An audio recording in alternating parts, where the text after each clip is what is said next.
طبعًا الفراخ ليها تتبيلات حلوة كتيرة أوي، بس النهارده هاقول لكم على طريقتي اللي باعملها واللي بتدّي طعم حلو جدًا. 5 فصوص من التوم مهروسين، معلقة من الكزبرة الناشفة، معلقة من الفلفل الأسود، ومعلقتين كبار من زيت الزيتون، معلقة من الملح، وضِفت كمان مرقة دجاج اللي هي بالخضار، طبعًا دي حسب الرغبة، وضِفت كمان معلقة كبيرة من الزعتر الفريش أو الزعتر البري، معلقة من بهارات الفراخ. باقلّب كل المكونات مع بعض، طبعًا بتبقى يعني عايزة أقول لكم خلطة رهيبة جدًا.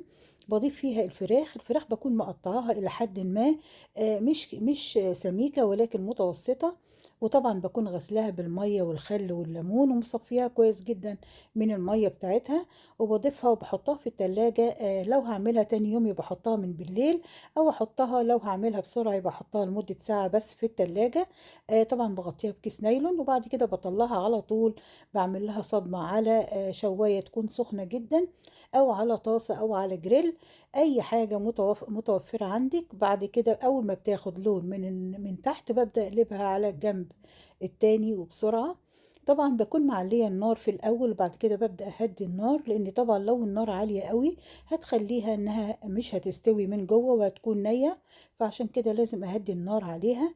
أول ما باحس إن هي بدأت تاخد لون باقلبها على الجنب التاني.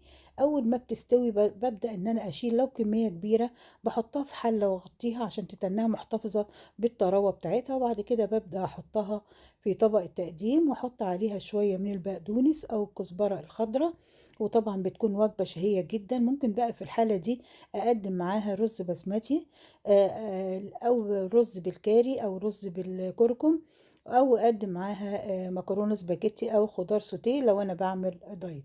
أتمنى فيديو النهارده يكون عجبكم ونال رضاكم، وأشوفكم الفيديو الجاي على خير بإذن الله.